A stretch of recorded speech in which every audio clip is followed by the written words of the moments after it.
কাইলৈ সমগ্ৰ অসমতে কৰ্তন হ'ব ইণ্টাৰনেট সেৱা। পুৱা 10 বজাৰ পৰা দিনৰ 1:30 কৰ্তন হ'ব ইণ্টাৰনেট।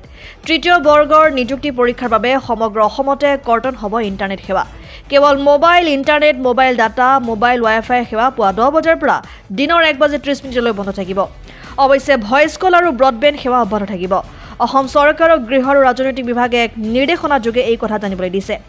ADREৰ তৃতীয় বৰ্ষৰ লিখিত পৰীক্ষা সুকলমে অনুষ্ঠিত কৰিবলৈ এই সিদ্ধান্ত গ্ৰহণ কৰিছে অসম চৰকাৰে। উল্লেখ্য যে দেওবাৰে অনুষ্ঠিত হ'ব ৰাজ্যৰ সৰ্ববৃহৎ নিযুক্তি পৰীক্ষা। উচ্চতৰ মাধ্যমিক পৰ্যায়ৰ তৃতীয় বৰ্গৰ নিযুক্তি পৰীক্ষাত ৩,০০০ৰো অধিক পদৰ বাবে ১১,২৩,২০৪ গৰাকী প্ৰাৰ্থী অৱতীৰ্ণ হ'ব। ৰাজ্যৰ ২৮খন জিলাৰ ২,৩০৫টা পৰীক্ষা কেন্দ্ৰত মুঠ ১১,২৩,২০৪ গৰাকী প্ৰাৰ্থী অৱতীৰ্ণ হ'ব। কাইলৈ সমগ্ৰ অসমতে কৰ্তন হ'ব ইণ্টাৰনেট সেৱা। পুৱা 10 বজাৰ পৰা দিনৰ 1:30 কৰ্তন হ'ব ইণ্টাৰনেট। তৃতীয় বৰ্গৰ নিযুক্তি পৰীক্ষাৰ বাবে সমগ্ৰ অসমতে কৰ্তন হ'ব ইণ্টাৰনেট সেৱা।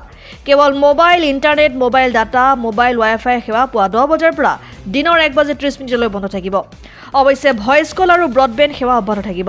অসম চৰকাৰৰ গৃহ আৰু ৰাজনৈতিক বিভাগে এক নিৰ্দেশনাযোগে এই কথা জানিবলৈ দিছে।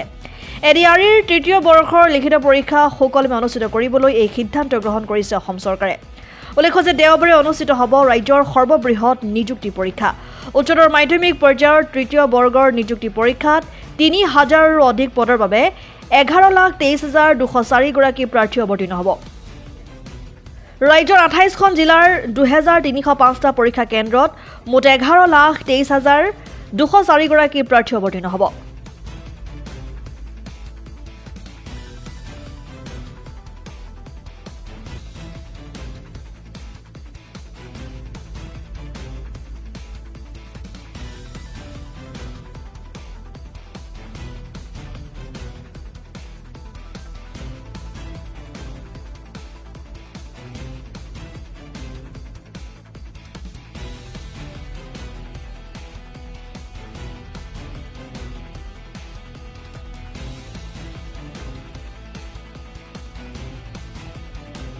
নিউজ ডেস্ক ৰিপোৰ্ট, জননী লাইভ।